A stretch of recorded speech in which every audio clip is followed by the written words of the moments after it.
to join you today for this really unique Encore Learning Presents program, which may be the first time we've offered a film and brought you the filmmaker. So it's really a treat to have Robin here.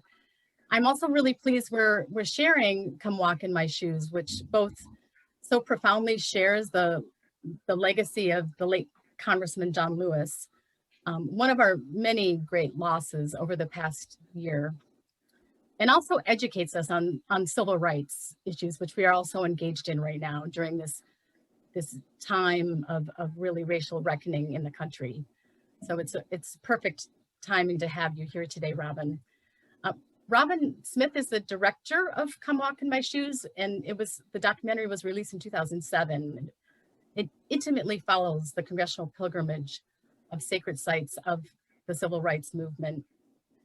Robin is a prolific film producer and director based in Washington, D.C., and is the founder director of Video Action, a nonprofit organization. She's produced and directed more than 500 educational and training videos on topics such as public health, homelessness, trafficking, and victims of crime. She was a producer for NBC American Almanac and CBS Sunday Morning. One of her first stories was sharing the story of her father, Robert N. Smith, who disappeared in Vietnam in a documentary that was part of CBS News. Robin has so many awards to her name, and you'll soon learn why. So I'm really pleased, Robin, if you can share with us at this time a little bit of background about the film and its significance before we begin watching. Well, thank you. Thank you so much for having me here today. My company, Video Action, is a not-for-profit organization. I set it up so that I can do short films with not-for-profit organizations, right? And in the early 2000s, the Faith and Politics Institute approached me and said, we'd like to do a short film about the work that we're doing. And one of the things we do is this congressional pilgrimage every other year. And John Lewis will escort members of Congress down to Alabama and take them to what he calls the sacred sites of the civil rights movement. So I thought, this sounds interesting, okay. So I convinced my cameraman, that we could do a short film on spec. And we joined a pilgrimage in the year 2005. And after the third day, my cameraman looked at me and said, Robin, this is a film.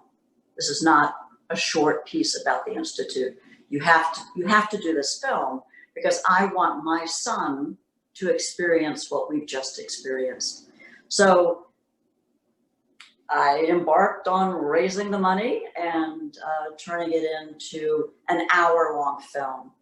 And for me, the joy was being able to distill 10 years of history of the nonviolent struggle, right, from 55 to 65, into 1 hour.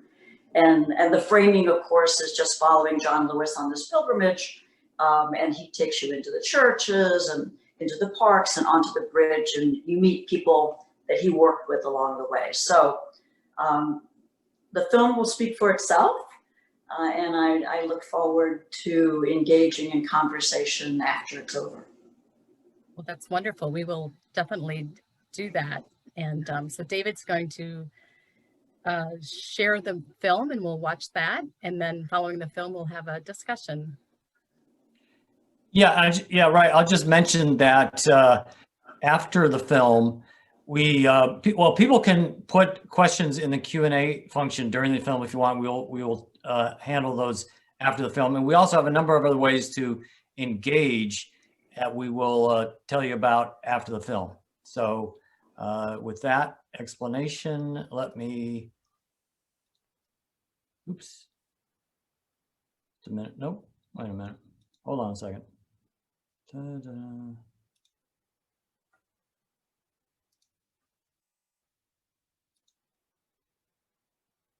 Program provided by the Chrysler Foundation through its Good Neighbor, Good Citizen programs and Daimler North America.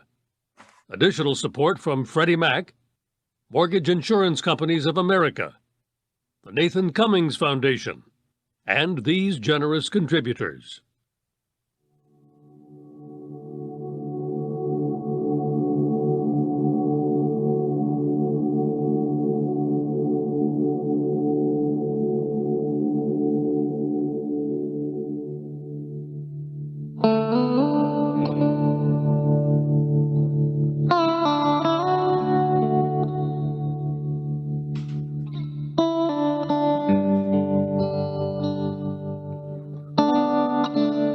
Segregation was real. They want to throw white children and colored children into the melting pot of integration, out of which will come a conglomerated, mulatto, mongrel class of people. There was so much fear, so much hate.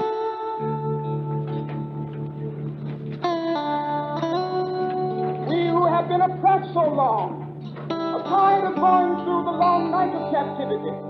Now we are reaching out for the daybreak of freedom and justice and equality. We wanted to be free. We wanted generation yet unborn to be free.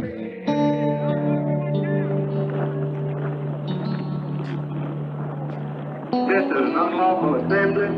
You have to disperse. You are ordered to disperse. Go home or go to your church.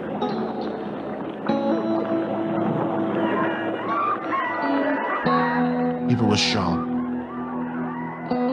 to see in our own country people being treated the way many of us are treated. Because we wanted only to desegregate places of public accommodation, public transportation, gain the right to vote.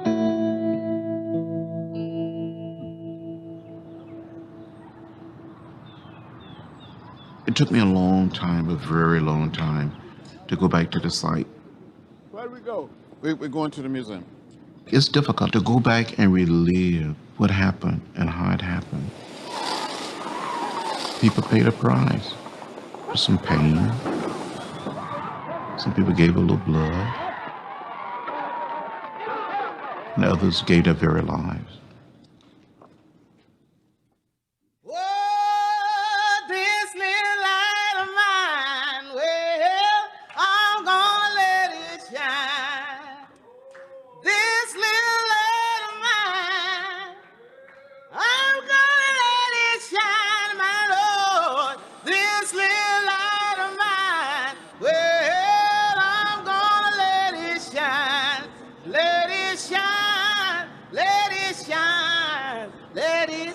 We're here in Alabama, here in the heart of the Deep South, 50 miles from where I grew up. I grew up 50 miles from here, near a little place called Troy. Each and every year, we've been taking a much larger number of members of Congress to Selma, to Montgomery, and to Birmingham to visit, but not just to visit, to meet and talk, but to study, to learn about the civil rights movement. This isn't an ordinary group of American citizens who we carry down to Alabama. It's a group of members of Congress, and they are part of a body that played a major role in the civil rights movement and in legislation that resulted from that. My father was a sharecropper, a tenant farmer. But back in 1944, when I was 4 years old, and I do remember when I was 4, my father had saved $300, and with the $300, he bought 110 acres of land. Growing up in rural Alabama, I wanted to be a minister. I wanted to preach the gospel. And we would gather all of our chickens together in the chicken house, and I would start preaching. And when I really think about it, some of these chickens would bow their heads. Some of these chickens would shake their heads.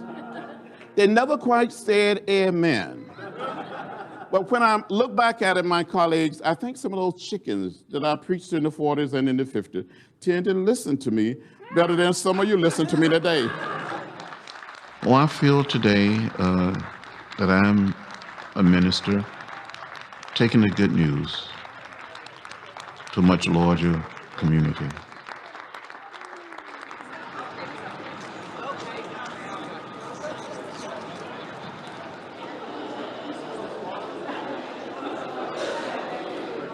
This church, First Baptist Church, this historic church means so much to me. I first came here in 1958, walked through those doors, and Dr. King spoke up and said, "Are you the boy from Troy? Are you John Lewis?" And I said, "Dr. King, I'm John Robert Lewis." I wanted to do something. I wanted to make a contribution. I wanted to say no to segregation and racial discrimination. I didn't have any idea. Meeting Martin Luther King Jr., it was at that time, at that moment, would have such a profound impact on my life. But it changed the direction of my life forever.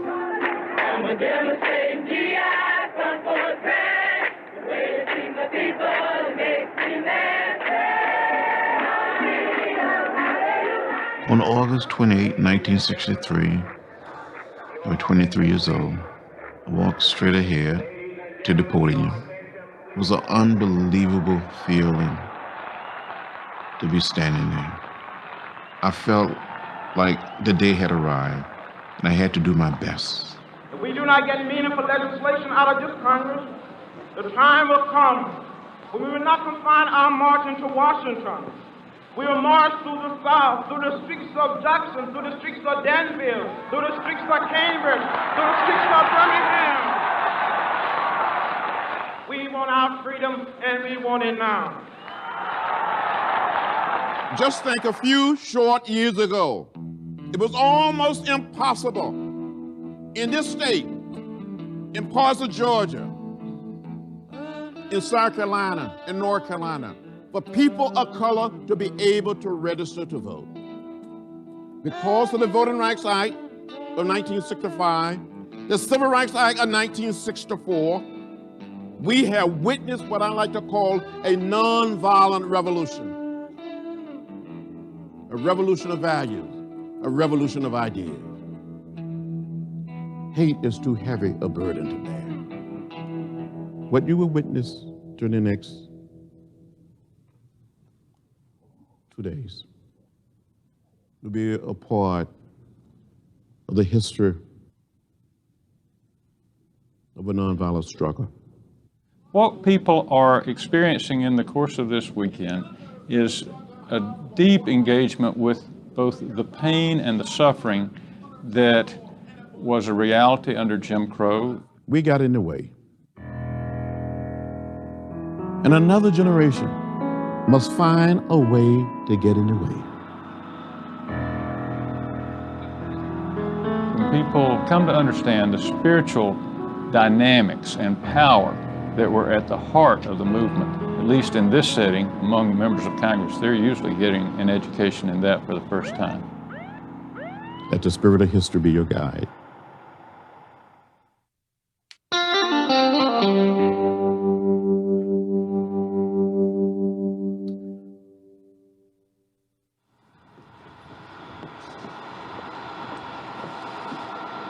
It is good to see each and every one of you here on this beautiful Saturday morning in this historic church.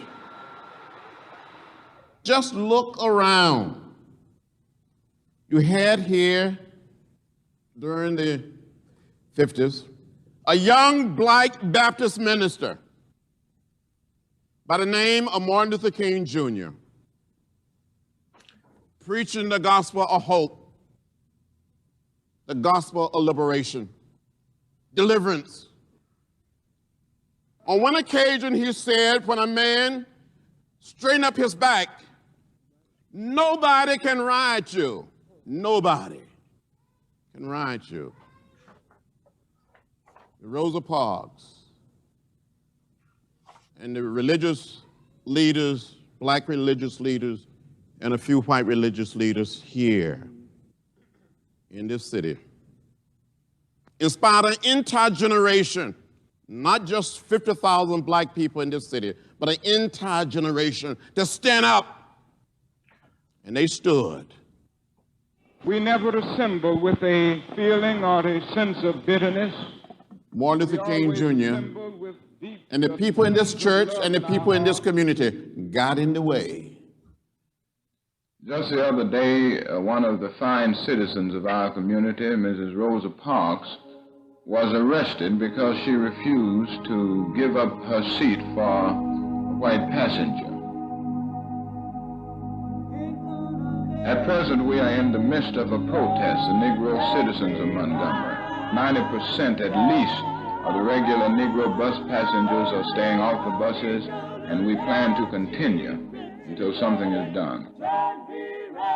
They walked, they shared rides, rather than ride segregated buses. The spirit of history working right here, and just a few steps up, the governor, George C. Wallace, stood up and declared segregation now, tomorrow, and forever.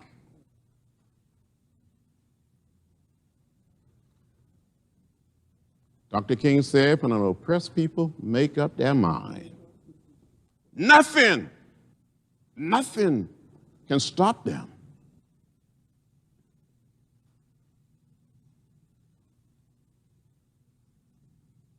It is now my great pleasure to introduce one of the courageous, one of the beautiful sisters of the movement. I met Dorothy Carden many, many years ago when we both were much younger.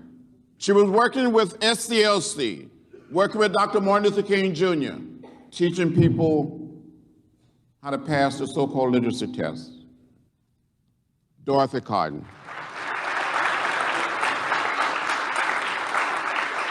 I have often gotten introduced as, this is Dorothy Cotton, and she marched with Dr. King. And I always want to jump up and say, we didn't just march, wait a minute.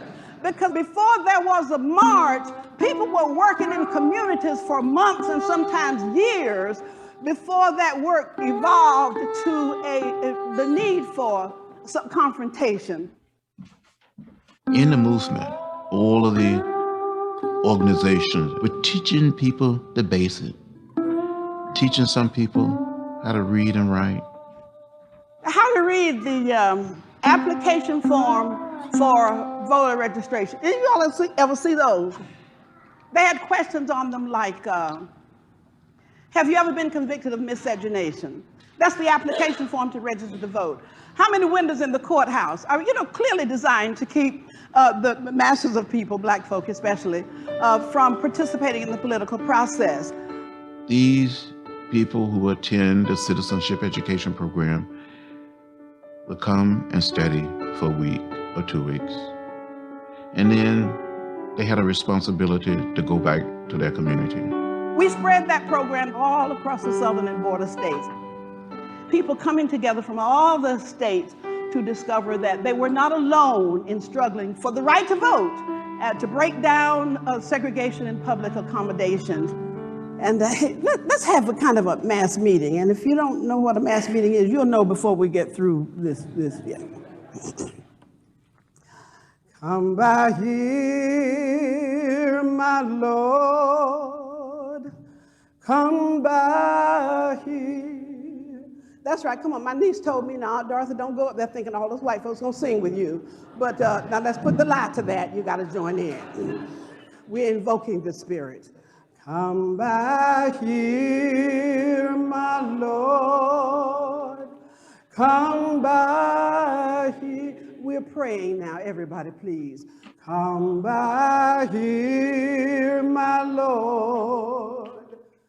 I don't know if we would have had a movement had we not sung together. Come by here. We sang from the many moods and experiences that we were going through. We actually could tell the whole story of that great struggle that rearranged the social order in this country. We could tell the whole story through its music. Oh, Lord. People who walked in the churches for a mass meeting, they came in for some very particular reasons.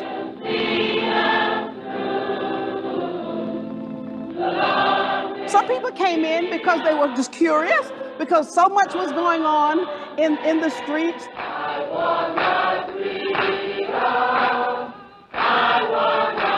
Some came in just to see what was happening.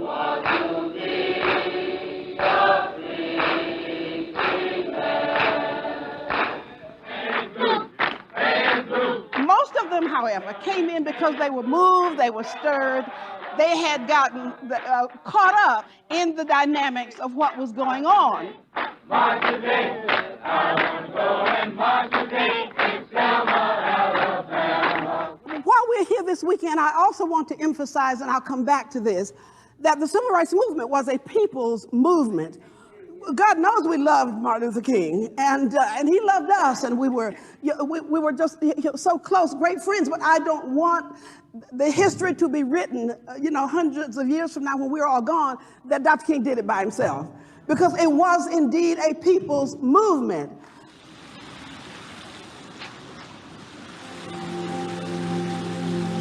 It is important to go back and relive what happened and how it happened.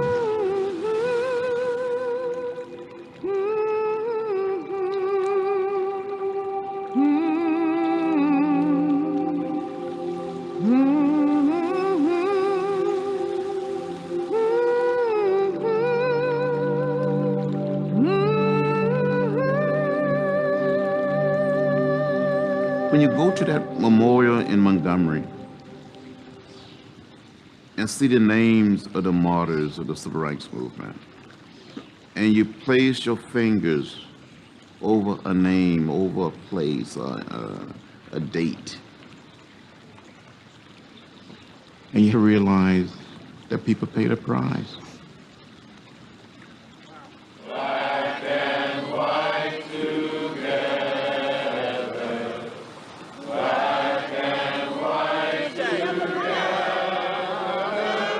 No one wanted to be chased by dogs. No one wanted to be beaten. No one wanted to be arrested in jail. That was part of the price people had to pay to help liberate the South.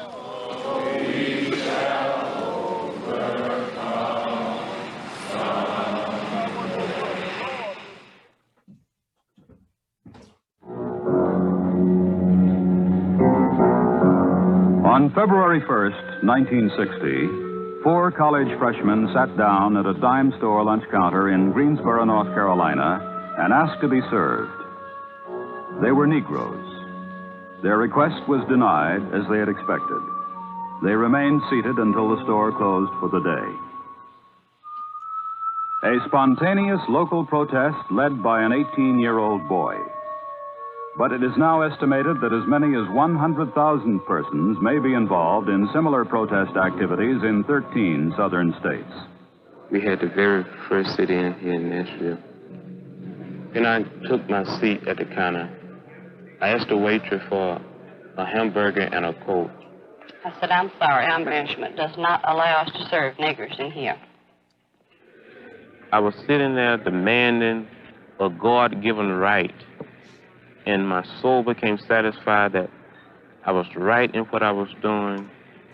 At the same time, with something deep down within me, moving me, that I could no longer be satisfied or go along with an evil system, that I had to be maladjusted to it. And in spite of all of this, I had to keep loving the people who denied me service. When I was growing up, my mother and my father and grandparents told us, don't get in the way. Don't get in the way. Don't get in trouble. And I said today, many of us as young people got in the way. We got in trouble, but it was good trouble. Jim Lawson was my teacher, and a teacher for many of us. He's the one that taught us the philosophy and the discipline of nonviolence. He taught us that means and ends are inseparable. If you want to build a beloved community, the good society, the open society, if that is the end, if that is the goal, then the way must be one of love, one of peace, one of nonviolence. When'd you come here, Daddy? stand for? We had role playing where blacks and white students would come together. And sometimes the blacks would play the roles of whites and whites would play the roles of blacks. Nigger! Nigger! We sitting in at a lunch counter, waiting to be served, and someone would come up, put a lighted cigarette out in our hair or down our backs. We didn't strike back. We were engaged in what we call non-cooperation. We would go limp.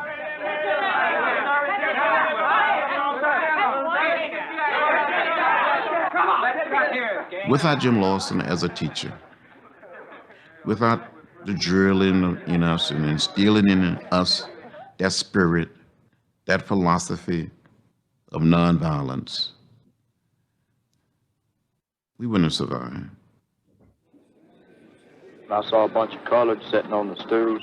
They looked like a bunch of idiots sitting up there waiting for people to try to throw them off, and they looked like they were just trying to egg on a fight.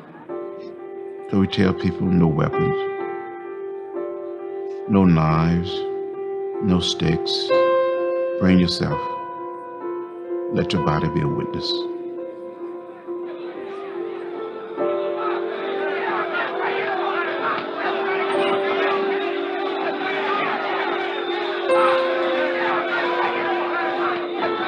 I was never really ever frightened. When you've been trained to believe in nonviolence, you come to that point where you lose all sense of fear. The day I was arrested, I was orderly, peaceful, charged with disorderly conduct, taken to jail. I felt so free. I felt so liberated. This is a needed time. This is a needed time. This is. And the sit-in traveled all across the South like wildfire. But I'm trying. People saw it. To make heaven. They saw these well-dressed high school and college students sitting in or sitting down. Then they saw another group of people beating them. Wicked ways, Lord, me. They saw us being arrested and taken to jail. The American people didn't like it. They saw it on television. Television educated, sensitized so many people. And because of what people saw in their living room, there was a sense of righteous indignation. They wanted the government, the president, the Congress to do something to act.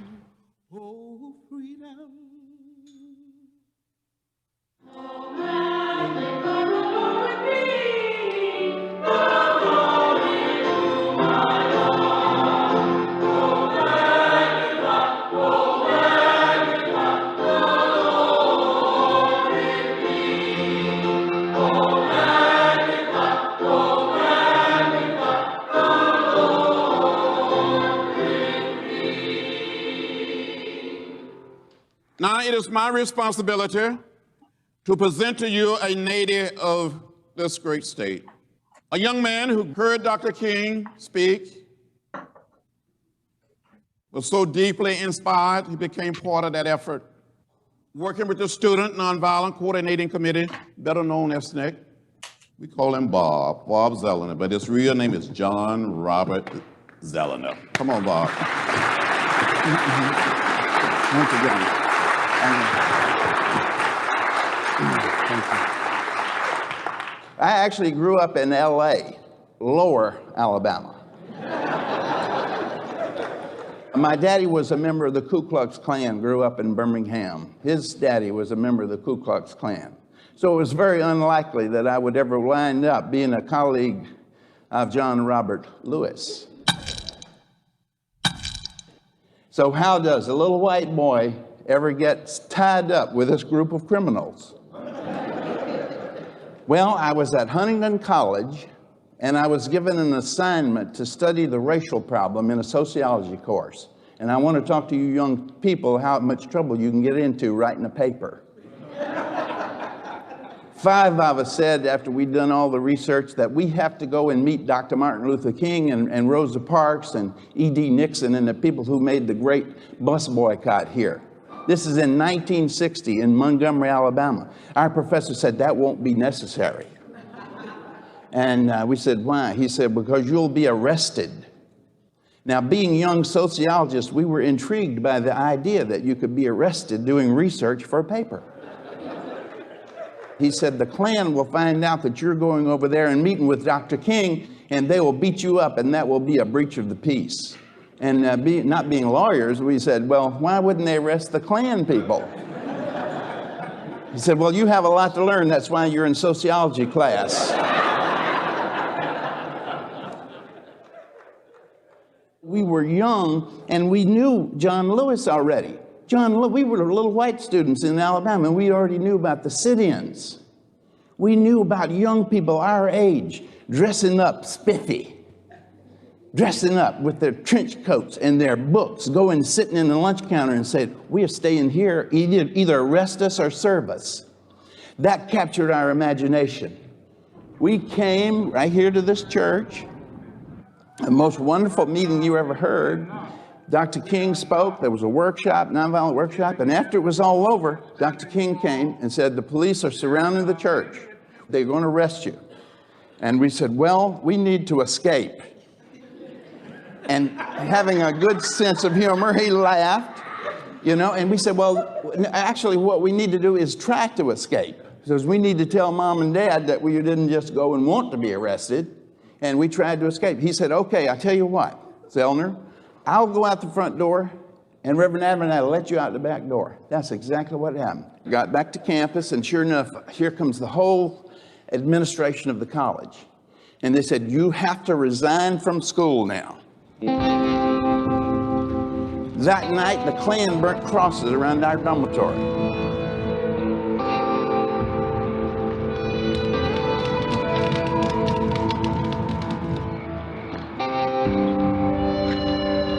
When that happens, you know that something is wrong. You know that you have to do something about it. In that time, white Southerners had no middle ground. Like a revolutionary situation in all times, there's no middle ground. You go one way or the other. Myself and other people had to go with the movement, and that was our salvation.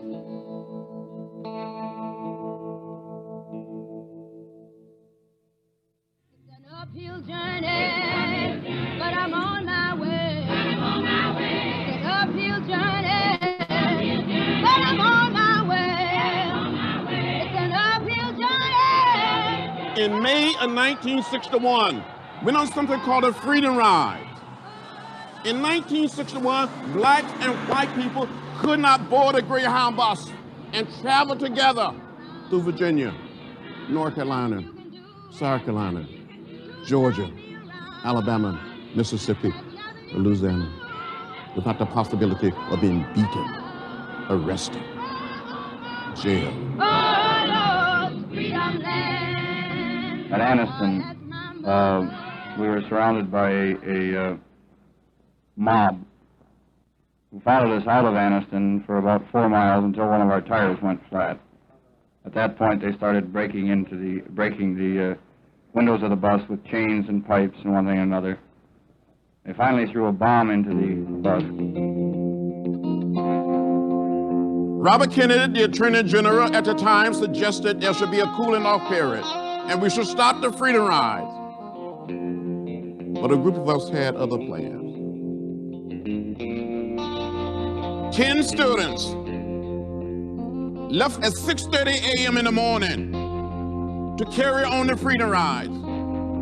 We arrived in downtown Montgomery at the Greyhound bus station. We were met by an angry mob that beat us. Martin Luther King Jr. and Reverend Ralph Abernathy on a speaking trip. And they came back to Montgomery that evening to start planning for a mass meeting here at First Baptist Church. People were singing and praying.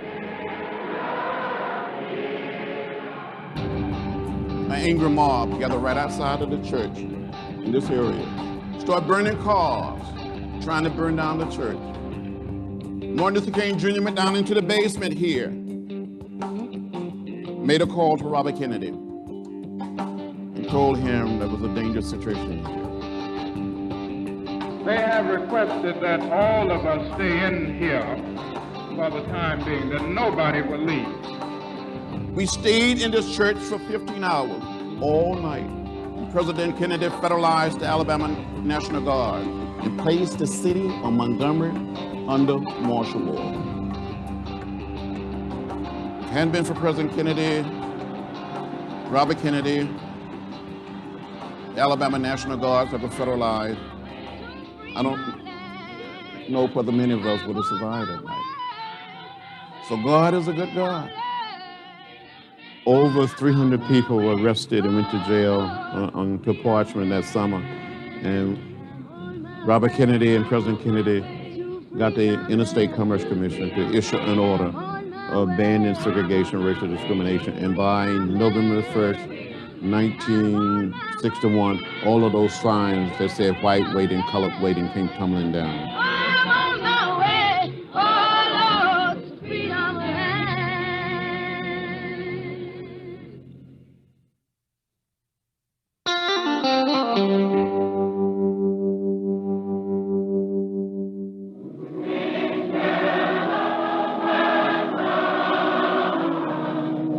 Well, Birmingham is a symbol of hardcore resistance to integration. That we can get a breakthrough in Birmingham and really break down the walls of segregation. It will demonstrate to the whole South, at least the hardcore South, that it can no longer resist integration.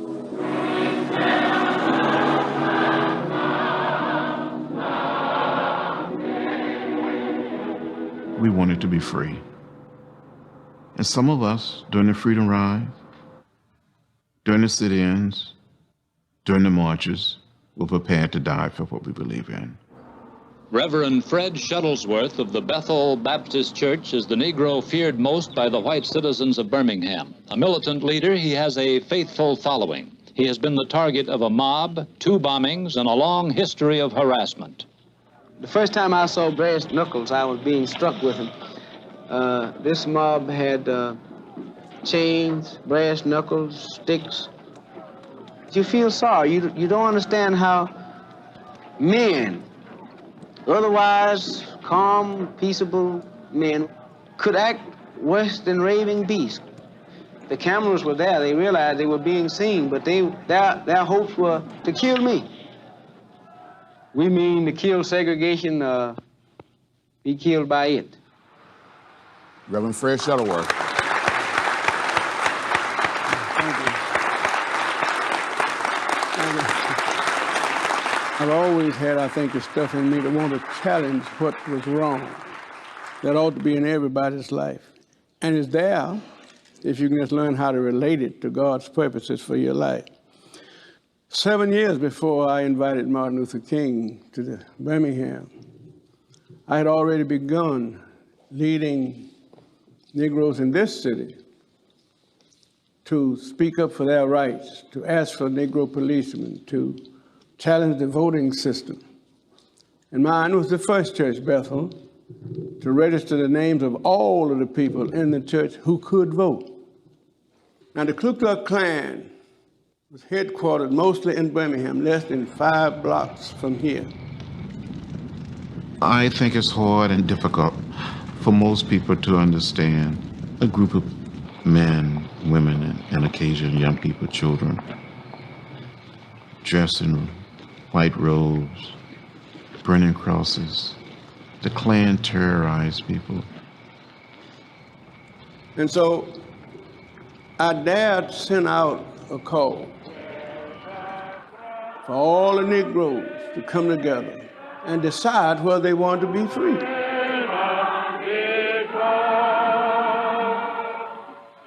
We had over 2,000 people at that church that night.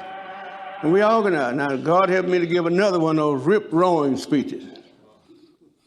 And I said some words I didn't realize I was saying. I said, I expect someday some Klansman to throw a stick of dynamite against my house. A stick? 16. That dynamite went off.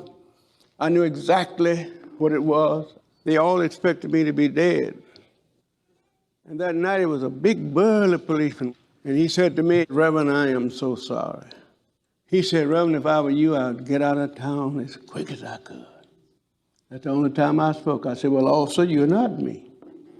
And you go back and tell your Klan brethren that if the Lord could keep me through this, I'm here for the duration, and the war has just started. I'm gonna do what the Spirit says do. I'm gonna do what the Spirit says do. Sing, Betty. What the Spirit says do, I'm gonna do, oh Lord, I'm gonna do what the Spirit says. Now, everybody, I don't care if you're a congressman. I'm gonna sing when the Spirit says sing. When the Spirit says sing, I'm gonna sing, oh Lord, I'm gonna sing when the Spirit, I'm gonna march. I'm gonna march when the Spirit says march. Oh yes, I'm gonna march when the Spirit says march. Hallelujah, when the Spirit says march, I'm gonna march, oh Lord, I'm gonna march when the Spirit says march. There was a feeling on the part of many of us in the movement that if you got young people involved, you involved the mothers, the fathers, the grandparents, and their teachers. Young people found a meaning for their lives, even though they couldn't put words around it. But they felt that they were doing something worthwhile. Somehow they caught the spirit. If the Spirit says yeah, I'm gonna yell, oh Lord, I'm gonna yell. If the Spirit says yeah. Bull Connor, the police commissioner of the city of Birmingham, had threatened to lock everybody up. We were saying, in effect, there was not enough jails to hold all of us. Going to jail was, how did Dr. King put it? We would transform the jails from dungeons of shame to havens of victory. And that's exactly what the children did. So the children left school to march through a park on their way to the lunch counters in downtown Birmingham. They were armed only with a dream. This is Birmingham, the South's mightiest industrial city as the world knew it this week. These are the front lines of the battle between Dr. Martin Luther King's Negro Disciples of Nonviolence and the uniformed forces of Birmingham, led by Commissioner Eugene Bull Connor, who says, we were trying to be nice to them, but they won't let us be. The Negro leaders say this will lay the whole issue before the conscience of the community and the nation.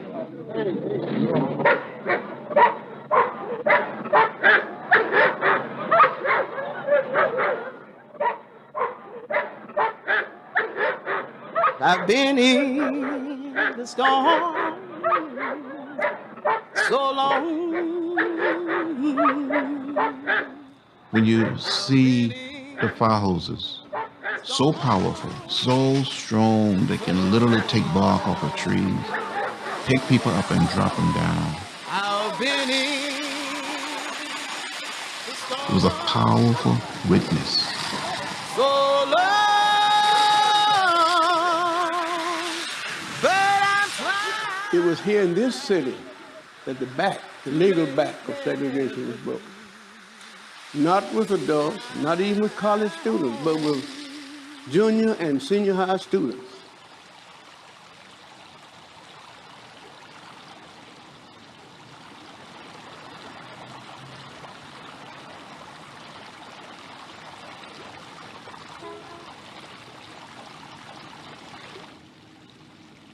And this part, it is the place where the dogs and the fire hoses were let loose on demonstrators.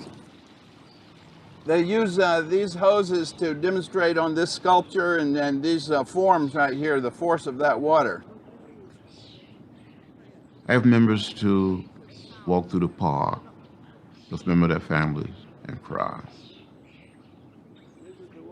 and they realize that they're walking through pieces of history. What was happening in the white churches at the same time? It was a whole coalition of white religious leaders. What they were saying, in effect, that before Dr. King came to town, you know, that the people of color was happy and satisfied. They thought that the policemen were doing a good job keeping us in our place.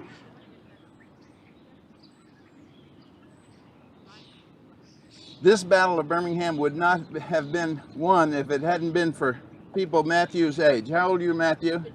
15, and even younger. Brenda Travis was 14 when she was first arrested.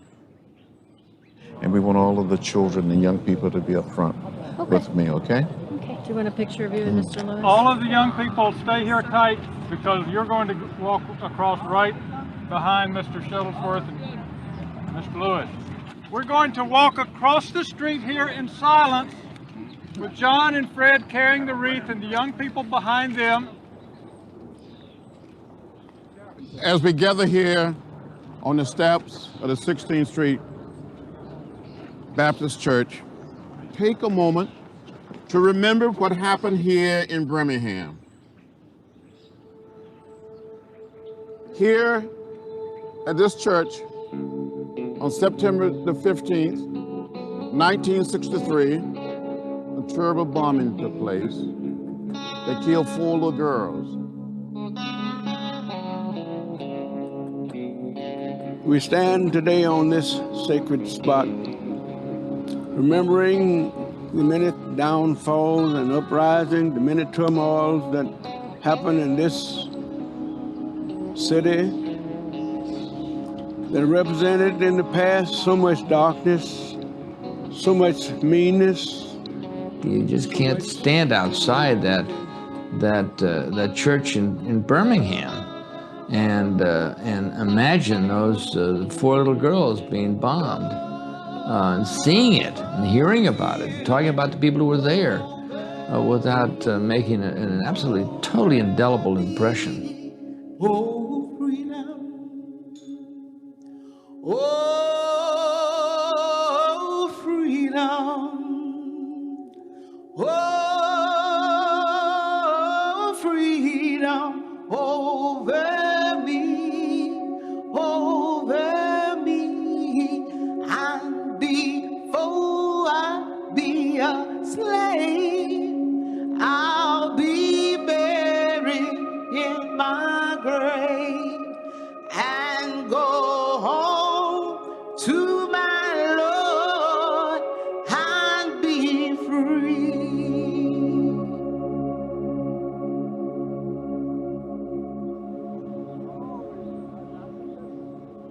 Where do we go? We're going to the museum. I've read in the news the Supreme Court has said, listen here, Mr. Jim Crow, it's time you were dead. Hallelujah, I'm a traveling, hallelujah, 85, hallelujah. This guy was my seatmate here. This is Jim Swerd. He was on the bus. Every place that we've gone, I just learned so much from all the museums. I learned that I never knew anything, and now I can tell my whole class anything that they ask. I found that some parts of it were very sad, and I feel very moved by it. Like the marches, all the fire hoses that they use to hurt the children.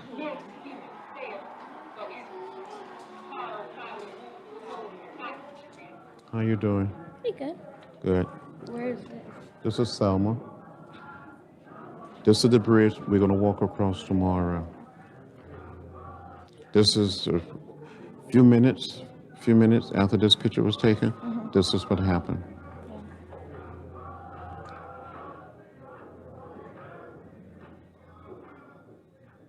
In more than 50 years as a reporter, nothing compared to covering civil rights in the South, because you knew you were in the middle of something that was very important, that was going to change the political landscape. You knew that what you were writing and what the television was showing was going to have an impact in Washington. I got a typewriter just like that. You really?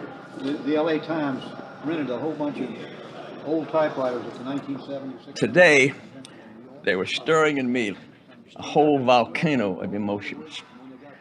I was with Lyndon Johnson at the beginning of his social and political revolution. He said, I'm going to pass this civil rights bill that's been hung up too goddamn long in the Senate. And I'm going to tell you this, I'm going to pass it without uncrossing a T and undotting an I. He had a private meeting off the record with Senator Richard Russell. He was the leader of the segregationist forces in the Senate. And Johnson put his arm on Russell's shoulder and he says, please, my old friend, don't get in my way on this civil rights bill, because I've got to pass it. And I remember Russell's answer in the rolling accents of his Georgia countryside. He said, well, Mr. President, you may very well do that. But if you do, you're not only going to lose this election, you're going to lose the South forever. He said in a soft, firm voice, well, Dick, if that's the price I've got to pay, I'm going to gladly pay it.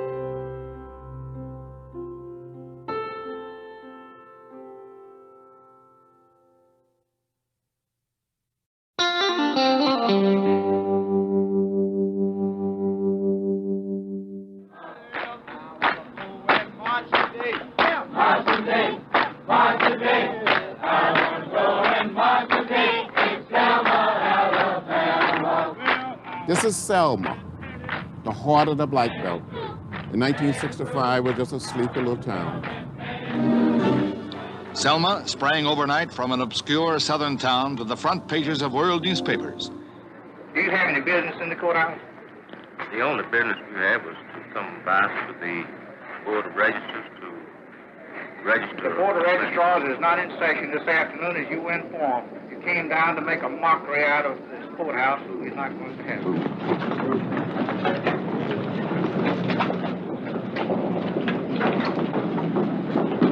And in Selma, Alabama, where there was so much violence and hostility and resistance, you had a sheriff who wore a gun on one side, a nightstick on the other side, and he carried an electric typewriter in his hand, and he didn't use it on cows. He wore a button on his left lapel that said, never. Sheriff Jim Clark. If we're wrong, why don't you arrest us? Why don't you get out in front of the camera and go on? This is not a matter of being in front of the camera. It's a matter of facing your sheriff and facing your judge. We're willing to be beaten for democracy, and you misuse democracy in the street. You beat people plotting in order that they will not have the privilege to vote. You beat me in the side and then hide your blows. I don't need to leave. Here comes the register to vote.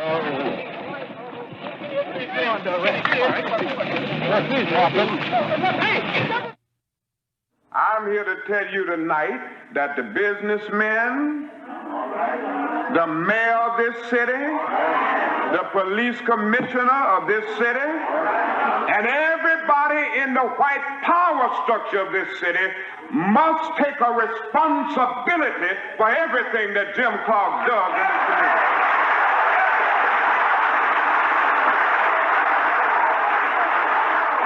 I remember during the early part of the Selma campaign, there was a march at night for the right to vote. A confrontation occurred.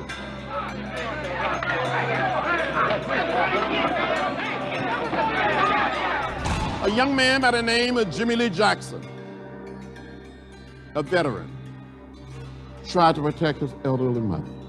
He was shot by a state trooper, and a few days later, he died at the Good Samaritan Hospital in Selma. And because of what happened to him, we made a decision, the movement did, that we will march from Selma to Montgomery.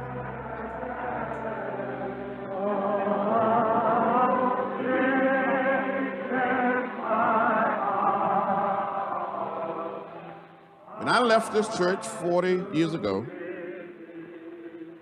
wearing a suit, a trench coat, had a backpack, I thought we were going to be arrested and that we were going to go to jail. We lined up in twos in orderly fashion, no one saying a word, to walk from Selma to Montgomery, to dramatize to the nation that people of color wanted to register to vote. We came to the highest point on the bridge. Down below, we saw a sea of blue, Alabama state troopers. And we continued to walk. In less than a minute and a half, Major John Cloud said, "Troopers advance."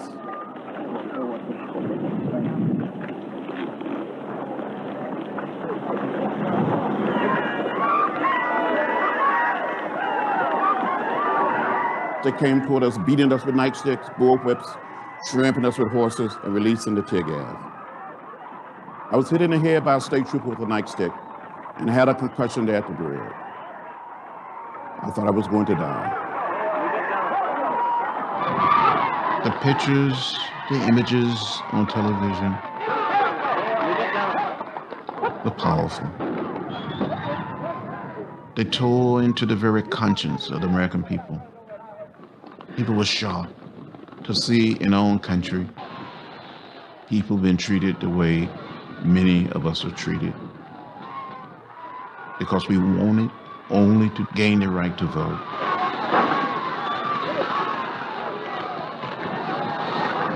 We're going to stand up right here in Alabama amid the billy club. We're going to stand up right here in Alabama amid police dogs if they have them. We're going to stand up amid tear gas. We're going to stand up amid anything that they can muster up, letting the world know that we are determined to be free. On March 15th, 1965, Lyndon Johnson probably made one of the most meaningful speeches any American president had made in modern time on the whole question of voting rights, of civil rights. It is wrong, deadly wrong, to deny any of your fellow Americans the right to vote in this country.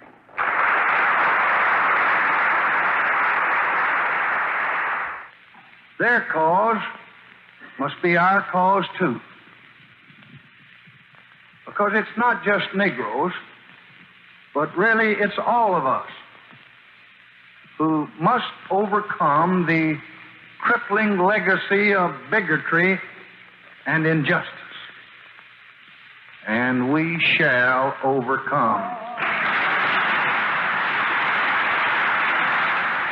He said over and over again, and we shall overcome. I looked at Dr. King, he looked at me, and tears came down his face. We all cried.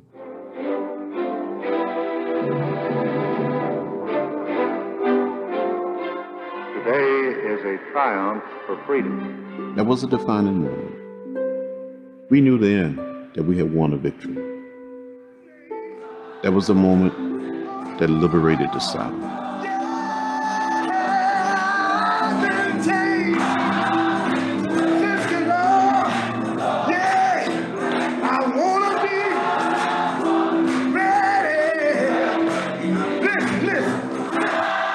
It is good to be in Brown Chapel AME Church one more time.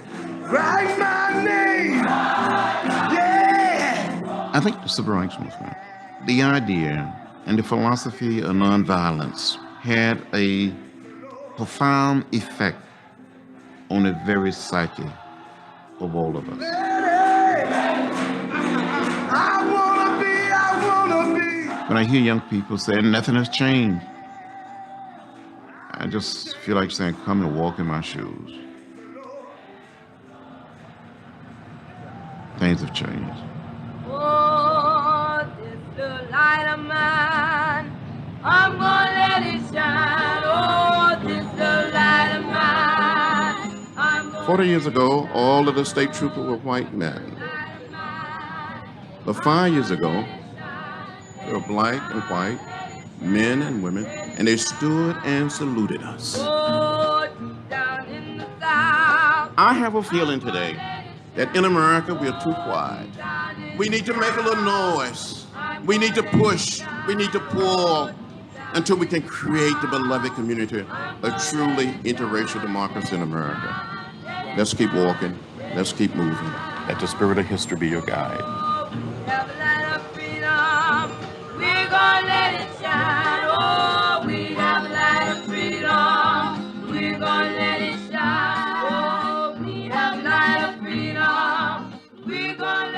Come Walk in My Shoes is a production of Video Action.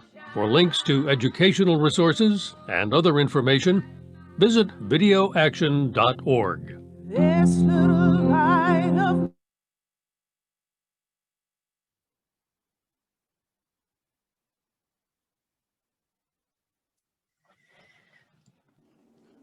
Thank you so much, David Tate, for sharing the video. Appreciate it.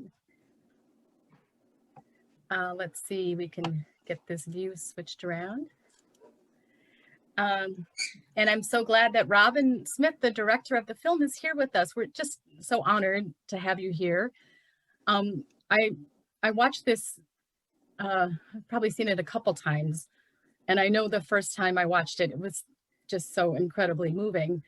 And it still is. It's just such an incredible story, and you've captured so much in this hour.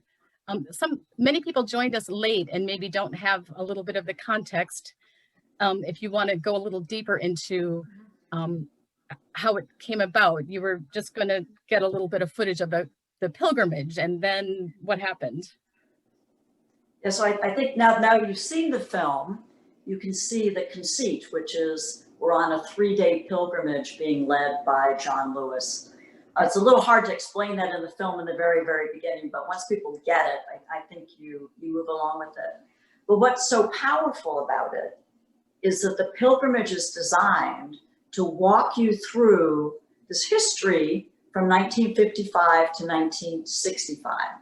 And the magic, of course, was hearing John Lewis, tell his personal stories, but also bringing in his friends, Dorothy Cotton, right? Bob Zellner, the Reverend Shuttlesworth. I mean, just amazing, amazing people.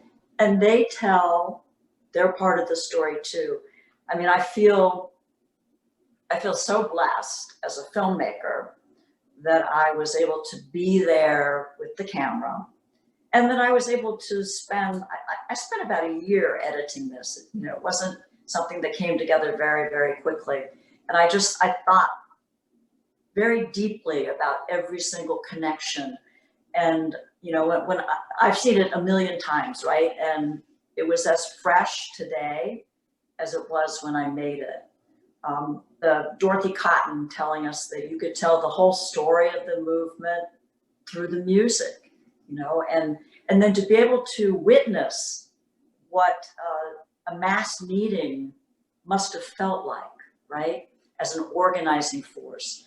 And just to feel the exchange as you go through time from the bus boycott to the sit-ins, to the marches, and then to the horrible day, Bloody Sunday. And then how the mere fact that there was a camera there recording these pictures, and there were a lot of photojournalists, so you saw that there were a lot of still photographs in there too. Those images were so critical just in terms of enlightening Americans who really didn't know what this was about. And I also think that, the camera was there to see hatred that was drawn out by the nonviolence, right? So by going limp, you could actually see that expression. So, today when I was watching it, I was struck by how many lessons are in there that apply today. Absolutely, definitely. It's interesting, people are asking questions, and it's something that I really observed is not only did the film bring in so much footage into circulation, but you basically created new footage. So I want to hear a little bit about some of any sources, like how you got such great footage to use in addition to your camera work, but then also maybe reflect on how this film has now been used in a lot of recent news. Right. Well, I mean, the whole process of researching footage it can be very, very time consuming. And you have to be persistent. I mean, you could go, oh yeah, okay, I've got it. There's that picture. No. When there was the signing, I wanted to see LBJ giving John Lewis the pen, not everybody else, right? And so you have to like really, really dig. I was blessed because I had worked at CBS News. I had a great relationship with a lot of people who were there.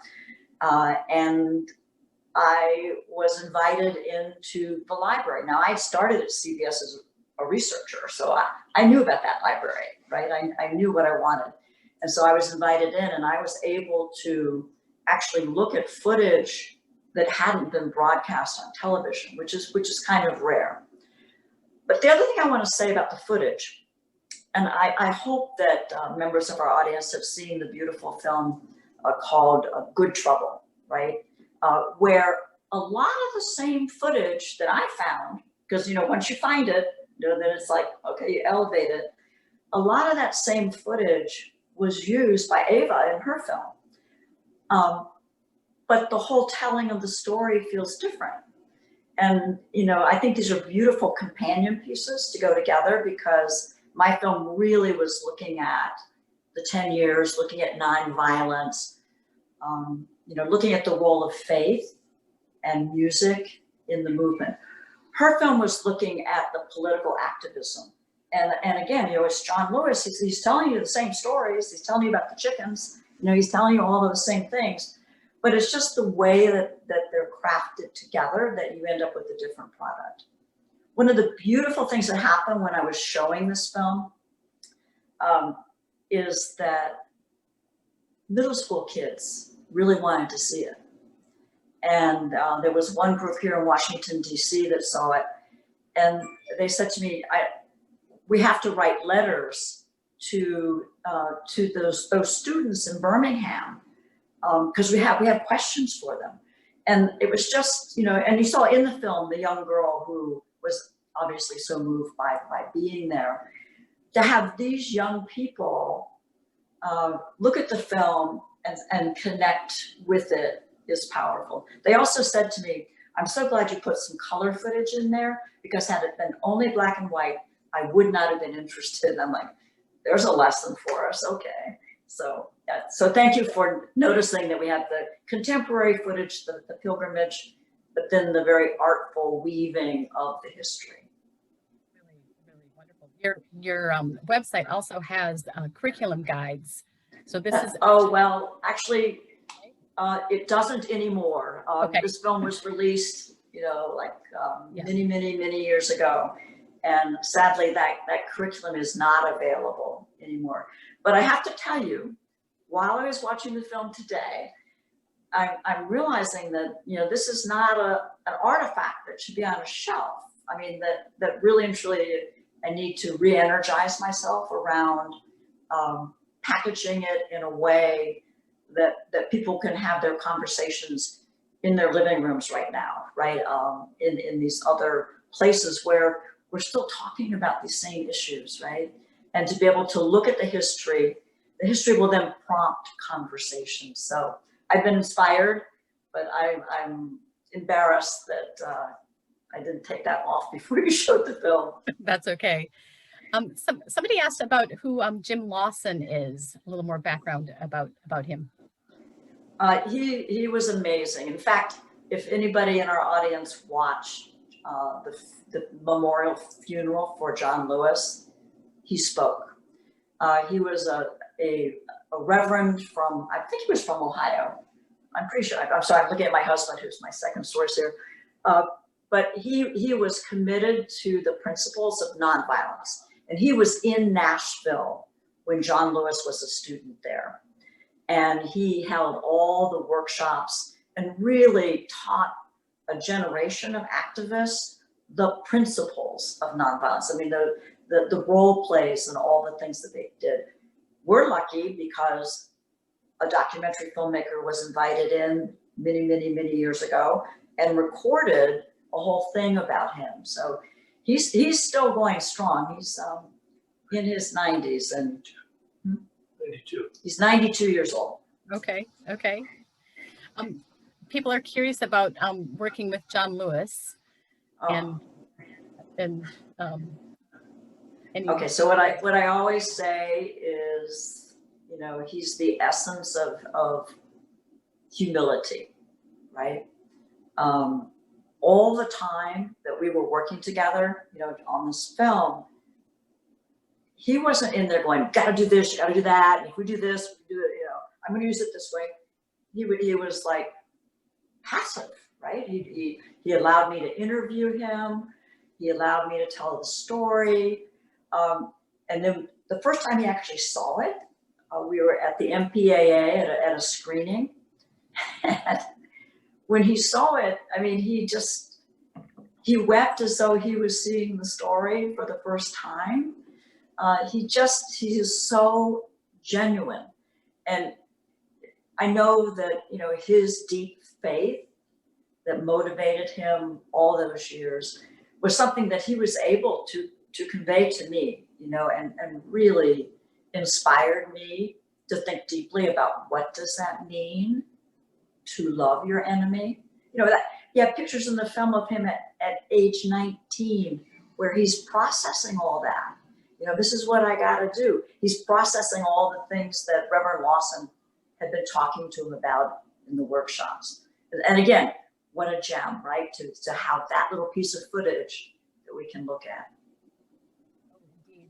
I want to remind people you can put questions in the Q&A, or you can send a chat. And we do have some folks here who might want to share stories. So we'll invite you to raise your hand if you want to make a comment or share about your experience in the civil rights movement. I know we have a few people, in fact, we have a freedom rider here, but I'll let her raise her hand if she feels like talking. So we have a few, but I did want to ask you about the pilgrimage itself. So these are congressional staff and members of Congress and some family. I'm sure the experience, the impact was different. Some people probably had a lot of familiarity with the civil rights movement, and some were really novices. And exactly. And, what kind of long-term impact did this pilgrimage have on people that were participating? Well, I know for some who would continue, they would come back again and again and again. It's sort of like a rite, a passage, but it had an impact on them. Something that was happening on the pilgrimages that I was not invited to attend because it was private, is that they literally had these bipartisan debriefings, if you will, at the end of each day. And they would come together and they would share from the heart. They would tell each other stories and feelings from the heart. And of course, my camera was not invited into that because it's the private experience. But I know that individuals who have gone on this pilgrimage will remember it for years and years, and refer back to it. Because it is eye-opening to literally walk through that history. And weren't we blessed again? I mean, a lot of those people on that pilgrimage shot in 2007 are no longer with us. So at least we have the film that captures their stories. And do you think when we can travel again, people can do such pilgrimages and tour these sites? Yeah, I hope so. And this one congressional pilgrimage was not the only one, and it was the one that John Lewis was actively involved in. But when I was making the film, I ran into a lot of programs, again, for high school students, where they'd pull buses together and literally do their own version of the pilgrimage. So it is, it's a way to experience history that is out there, and available to people. And I highly recommend, if you're inspired by this and you want your grandkids to feel it, to try to get on one of those pilgrimages when we can travel again. Great. I was actually, a year ago today, I was at the Birmingham Civil Rights Institute and got to just feel the importance of the space there. And there's nothing like being there, but we're really gifted to have this kind of footage to experience that, especially in these times. Can you talk about like when and how it was released, when people actually got to see it? So I shot the pilgrimage twice, in the year 2005 when I was just thinking I was doing a short film, and then 2 years later.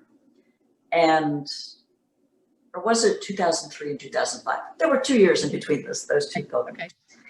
And then we released it in 2007. It got a national broadcast on PBS. I had a presenting station who then put it up on a satellite, so PBS stations around the country could air it. And they didn't all do it all in one single night. You know, like if you're Ken Burns, you get to have a big film on one single night. But it was up there and it was available, and it was in that circuit for 4 years. You know, so it was seen a lot. And I've actually, you know, since the passing of John, been asked to show it more often. So again, I'm bringing it out and dusting it off and sharing it with people. It did really, really well on the regional film festival circuit, which is kind of a fun thing to go on. I traveled to some of them. And in Charlotte, North Carolina, we got members of, I think, 4 or 5 different churches of the choirs to be in the audience, and they were dispersed throughout the audience, right? And before the film started, they started singing. You know, so here are people coming into the theater to experience a film, and here's this incredible music from the movement, just very spontaneously being sung. That was the screening that won Best Audience Award, and I know it was having those people present. So yeah, it was a delight to take it around, and to share it with people. The one thing I regret about what's going on right here is that I can't see you guys who have seen this film. To be in the theater with an audience who is moved by different parts of it is so powerful. And then of course, you know, stories come up or feelings come up, conversations start. So I miss being able to see all of you. I know. Well, we thank you for being part of this. Somebody asked if Linda Bird Johnson was in the pilgrimage. Somebody thought she was. Okay. Yeah, that was definitely her. Okay. Yeah, there are a couple of people from Virginia, I think, could probably identify some other people that were in that audience. So that's what I'm wondering. I know Joan Mulholland was on, and I don't know if she's still here. She is. Joan, I'm going to allow you to talk. So if you want to speak, Joan Mulholland was a freedom rider. I have your mic unmuted if you want to talk, Joan, if you're here. Maybe not. Okay. Laura, by the way, Joan was also in the sit-ins on Lee Highway here in Arlington during that era.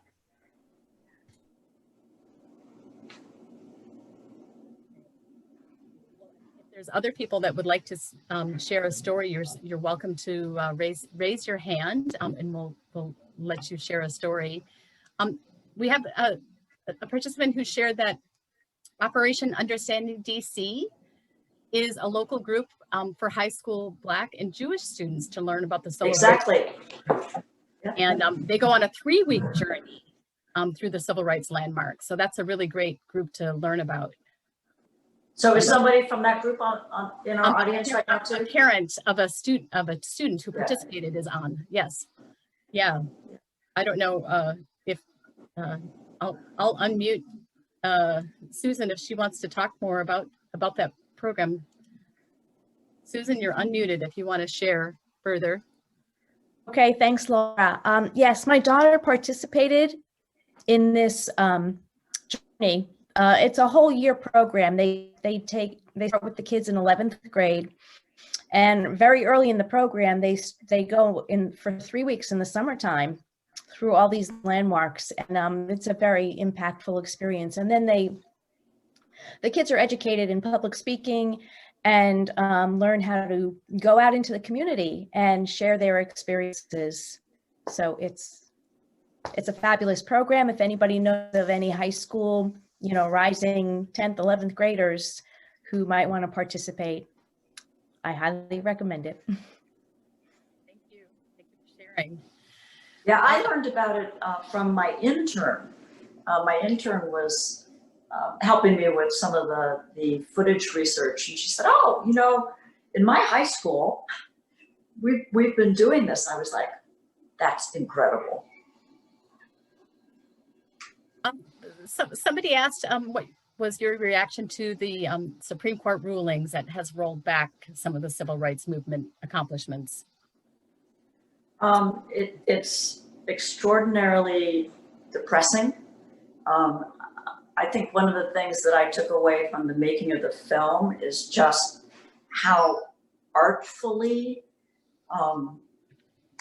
the president and members of Congress negotiated these very, very important laws, and people were pushed into directions that maybe they weren't comfortable with, but there were conversations and laws enacted, and it was just it was a beautiful, beautiful expression of Congress reacting to what people are asking for. So yeah, it was extremely sad. The other thing that I learned during the making of the film is that voter suppression takes many forms, right? Many forms. And just, that whole thing about the application and the questions that were there, and the fact that they could get away with that was, to me, just eye-opening. But then you look around and there are other things that are, quote, in the way of people being able to express their right to vote. Yeah, somebody commented, it's certainly not what LBJ envisioned. Are you doing it, any current projects? What are you working on right now? Well, I'm very involved with crime victims and interventions that are focused on healing and trauma. And one of the biggest projects I'm doing, most of my work over the last couple of decades has been in this area, but I'm working with a group called Healing Justice, and they are focused on what happens to original victims and exonerees in cases where there's a wrongful conviction. So like, if the founder was a woman who was raped in the early 80s, she actually participated in her trial and felt strongly that the right person had gone to prison. And then it turned out that no, he wasn't the right person. And DNA many, many years later exonerated him. These two people wrote a book together and have been pioneers in a very particular kind of restoration justice. So one of the things I've been doing through my company is helping to tell the stories to allow victims who have never had their voices heard actually talk about what happened to them, and then craft them and bring the stories back. And a lot of people, when they hear their own telling of a story, especially something that involves trauma, it leads to another layer of healing. It certainly helps other people to have the authentic voices, but it's a very powerful force within their lives too. So doing a lot of work in that area. I can imagine. That's very compelling and meaningful, and you can see just how valuable it is to capture those stories, because the story you collected back then is now incredibly valuable. So many of those people are not with us. So really just a real gift.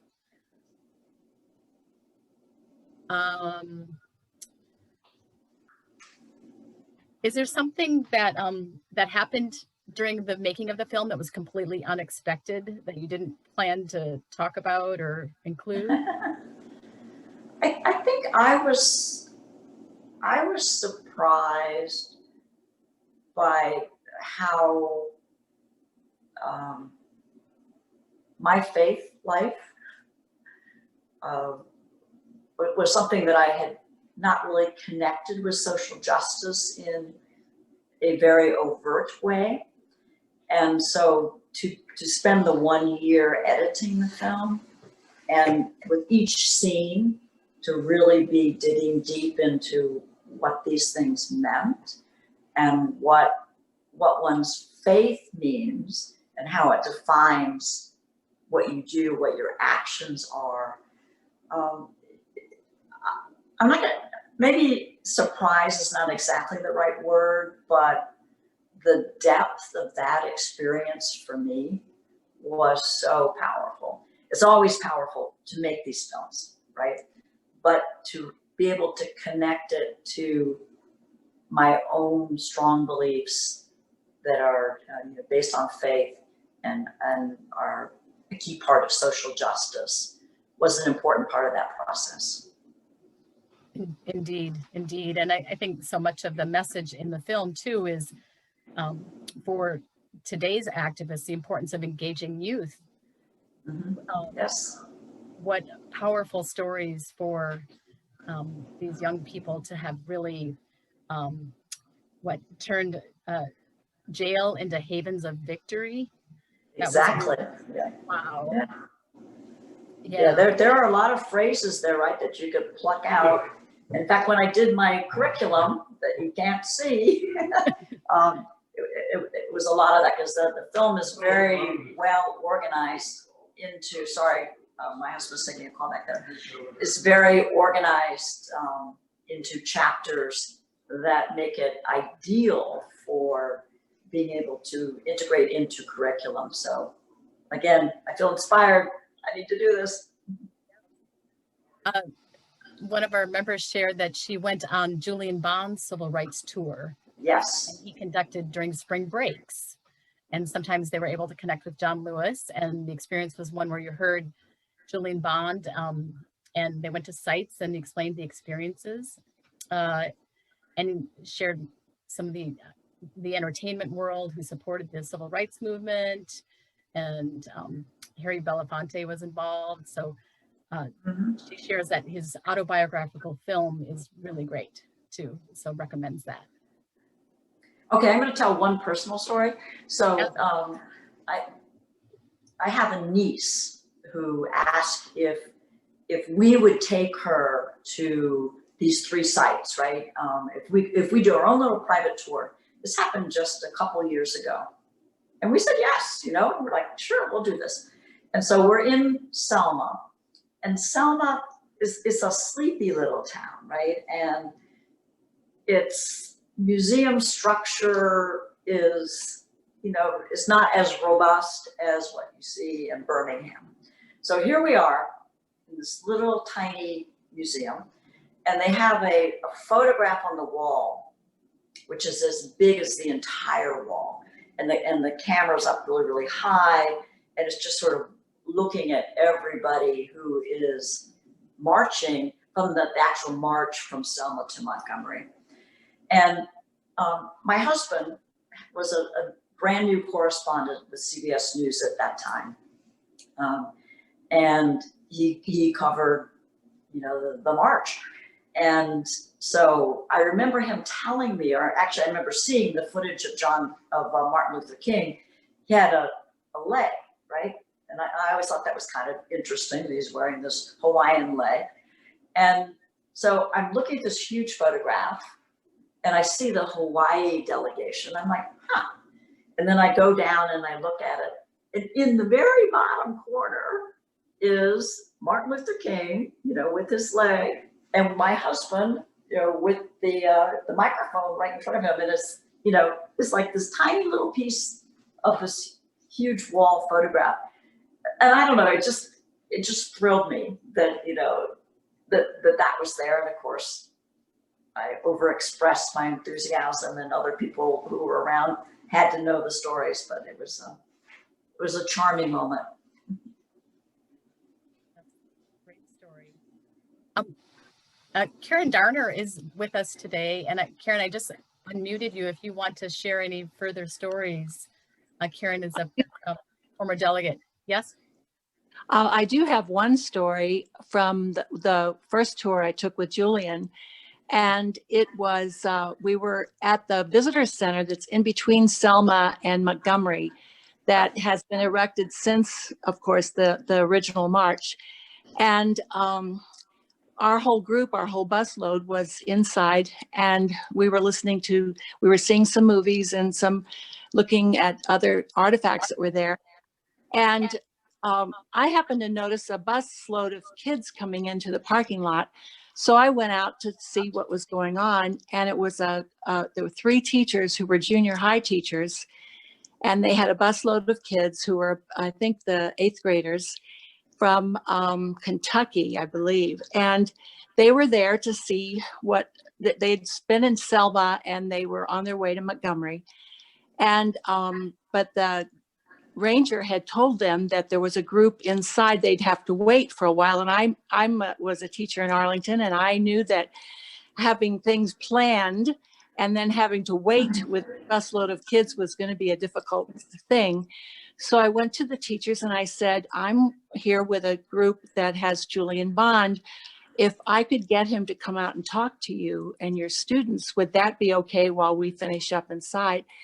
And they said, oh, they were thrilled. Absolutely. The teachers were thrilled. And so I went in and I pulled Julian aside, and he said, Karen, they're not going to know who I am. And I said, trust me, the teachers know who you are, and they will know all about you. And I went out and just stayed with him, with the kids. And it was so wonderful because he was explaining to them what nonviolence was and what it meant and how you would go about doing. He had role playing for the kids to participate in. And he talked about Reverend King. And it was so powerful, I thought, at the time when the kids finished, they all asked to have pictures taken with him. And I kept thinking what their parents are going to feel when they see those photographs. Where did you meet this man and what was he doing, you know? And I think that Julian understood that it was a part that he had never tried before. And it was so wonderful to see him explain to the kids and really give them the touch of Reverend King as well. It was just great. Very special time. Great, wonderful. Yeah.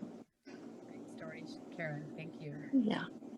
Thank you. Sounds like a similar, John Lewis would approach it in the same way. Yes, he would absolutely definitely take the time to talk to a school bus of kids. Yes, definitely. Somebody asked if you could talk a little bit more about getting this footage, how to find footage, and once you found the footage, how do people access it and use it? Okay, so again, it's labor intensive, right? Yeah. Because you have to do a lot of screening, but because the civil rights era has been examined by a number of filmmakers, some of the places where you find this footage have organized their media assets, right? So a lot of the footage that was owned by CBS News, you could find in the BBC archive, right? So once you learn that, then you start working with it, and they've got, you know, their 4 different reels. But again, what I was able to do is I could look at this footage that everybody's looking at, and then because I knew that CBS had covered certain things, I could go back into the CBS News archives and request footage from certain days. So again, it's a whole lot of figuring out what are the key days. You know, sometimes you just look at a news story and like you see that C.T. Vivian had been beaten up on a particular day. And so then you look for the other stories around that day to see if you can get some of that additional footage.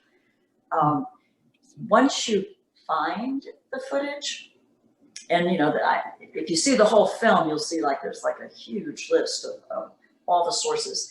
You then have to negotiate rights, and you know, one has to purchase a license to actually use the footage in a film. And when I was making this film, it was before the internet had really taken over, and so you know, a lot of my rights were really about the film being shown in theaters, right, or the film being shown on television, and maybe living on a DVD. But these days, with the internet, oh my God, it's, you know, all the rights would have to be renegotiated. I mean, so it becomes, it's very, very cumbersome, but it's important to do because I truly value those resources where the assets are kept. And the fact that these archivists are keeping really good copies of the film, of the footage, and then making it available to individuals like me, right, to filmmakers and to educators is important. Wow, that's really fascinating. Somebody shared that the book written by a rape victim that falsely accused a Black man is called Picking Cotton. Yeah, that's the one I'm talking. That's Okay. Jennifer Thompson's book. Okay. So they know that. Well, we may have to do another Encore Learning with Jennifer. I mean, the work that she is doing is so powerful, and the fact that she and Ron Cotton could become friends after this horrendous thing had happened in their lives, and they work together in the name of restorative justice. So you know, the work is really for healing everywhere. And there's going to be a movie made about that book, but I think that they're stalled because of COVID. We have a course on let's see, what's it called? I'm forgetting the name of it. It's a Friday course on crime with our offender aid and restoration director, and they've talked about that topic specifically. So okay, yeah, we have probably several members who are here today that are in that class. Somebody has asked about being able to watch this film with others and how they might do that. And I'll offer that we are recording today's session, and it will be available on the Encore Learning YouTube channel within a few days, I hope, as long as my computer works okay and it saves this recording. And that is wonderful that you're doing that. But what I would also like to offer, because I don't know how everybody's playback was looking. Mine had a little bit of video buffering in it occasionally. The audio played beautifully, but sometimes the picture stuttered. I will make a link available upon request, right? So anybody that really wants to show it, especially in a you know, a sort of a group community setting at home with friends. Certainly had a lot of people do that. You'll have to relay to me their email address, and I'll send the link, because I have a copy of the film on something called Vimeo, and it's very, very easy just to click it on, and there it is, right? And you can actually see it. And I treasure the fact that people do want to sit down with others and share the film. So if you want to request that to view it, you can send an email to info@encorelearning.net and make that request, and then we would forward that to Robin. You relay it on to me, right? Yes. And if anybody wanted to be in touch with me directly, it's very, very, very simple. Just my first name, ROBIN, and then 3 letters, VAF, that's Video Action Fund, .org. So Robin at VAF.org, and just cite that you were at an Encore Learning event, saw the film, would love to have a link, and I will email it to you. That's great. So folks can reach Robin directly or watch for it on our website. Got a few, let's see, checking to see any other questions coming in. I think we've covered most of the questions. I know your husband was in the room. I don't know if he wants to share a little bit. You said maybe he would like to. Robin's husband, Bill Plant, worked for CBS News for 30 years. 52. 52 years. Oh my gosh, yeah. 52. He's currently out of earshot, so I can't get him. But again, there may be an Encore Learning opportunity. I mean, he joined CBS News in 1964, and he was in Chicago. And his very first assignment was to go down to Mississippi because there were civil rights workers who were missing. And of course, they were found dead. His experiences are extraordinary. Being a Jesuit-trained young man from Chicago going down to the South, and he will often tell people that his eyes were really open when he saw what was going on. And again, I think that's why the fact that there were news cameramen, mostly men then, and photojournalists there getting this footage and then moving it out of the local papers and the local TV stations to a national platform was such an important part of the movement and getting the story out.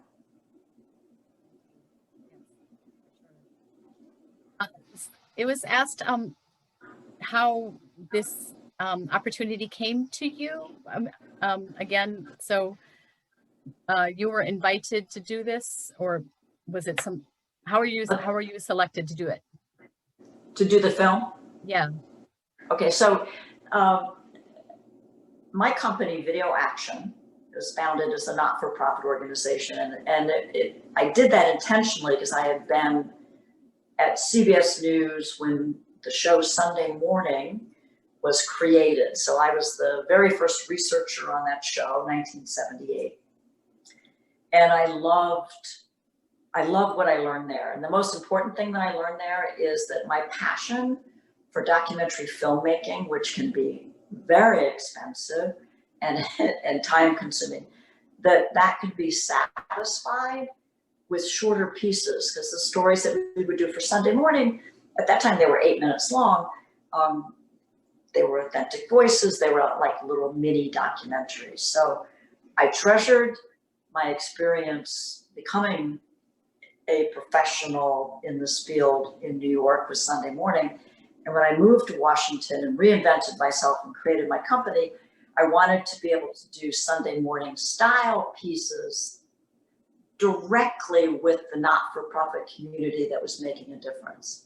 Because I knew when I saw this happen in New York at Sunday Morning, if Charles Kuralt highlighted Rosie's Place, a place for homeless women in Boston, Rosie's Place would make a VHS copy of that and then use it to leverage money and support and emotional support. So I knew that there was an incredible need for not-for-profits to have professionally produced stories. So we're in the maybe 2003, and somebody on my board said, I'm also on the board of the Faith and Politics Institute. They do this incredible pilgrimage. They need a video.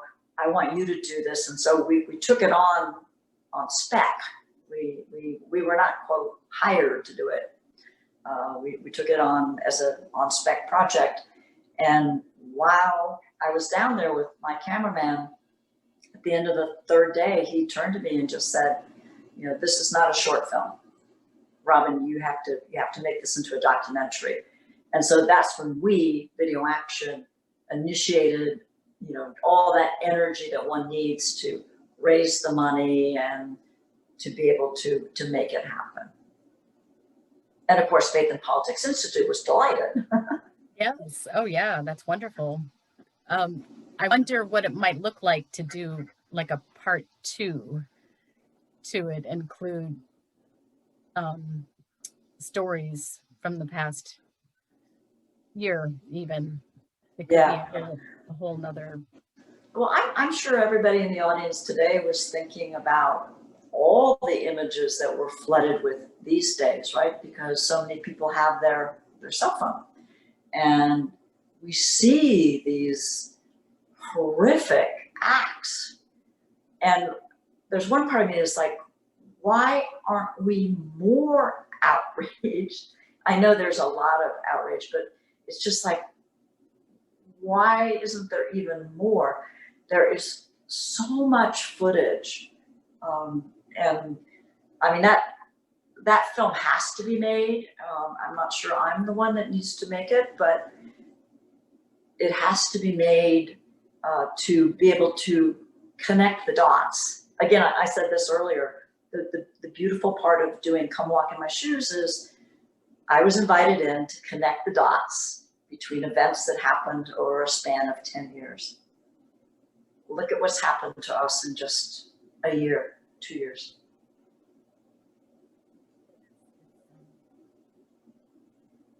Incredible collection. Anybody have any other questions? If you're welcome to send them in chat or in the Q&A.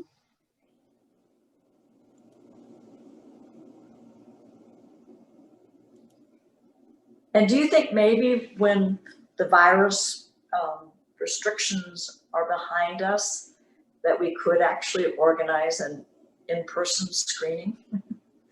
I mean, I would love to share this film on a big screen with your audience.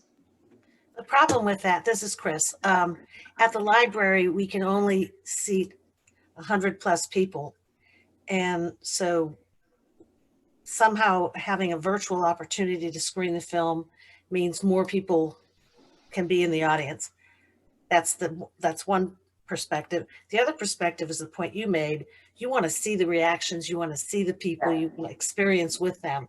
So those are the pros and cons, and let's just see what the future holds. Exactly. I mean, the film is there, the interest is there, and I just know from experience it's very, very powerful to be in community watching the film together.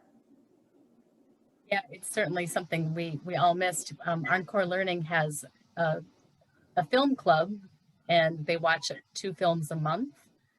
And people watch the films on their own right now, but then they get together and have a monthly conversation about the films. So they're, I just saw what they're watching, but now of course I can't remember. But relevant shows. So this is like a bonus for them this month because they're getting another film. I don't know if any members of the Cinema Club are here and want to share about their film watching experiences. Do you want to mention the next special event that we're doing on December 7th? I certainly can. We have 2 upcoming events on our Monday special events at 3 o'clock. Our Encore Learning Presents events are co-sponsored with the Arlington Public Library. And on December 7th, we have a program called Spy Fiction in Tehran, and it's with authors Mark Grossman and John Limbert. It's they're the authors of a work of fiction, Believers, Love and Death in Tehran. And so they're going to talk about their novel, but certainly their experiences in Tehran. And then on Monday, December 14th, we're having a program getting around Washington, D.C. with Charlie Clark. Charlie is a transportation aficionado, and so he's going to share his getting around over the century. So how transportation's changed in the Washington area. And that's with Charlie Clark on Monday, December 14th at 3 o'clock. And these programs always have the same Zoom ID. So if you got in today, you can get in again next time. And we appreciate people joining us. Robin, you're welcome to make any closing thoughts. And if we can, folks can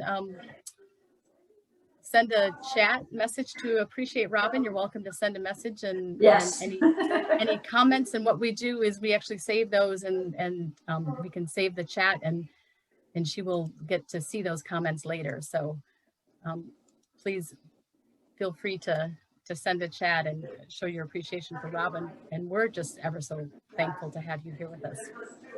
Well, thank you. I mean, again, this opportunity means the world to me, to be able to share the work, because so much love goes into the creation of these films, right? And so I hope that each person in the audience who was moved by it will spend time reflecting on what it was about the film that touched them so deeply. I encourage people to reach out to me if you really do want to see it again, see it in the context with your family, with your grandkids, you know, with whatever.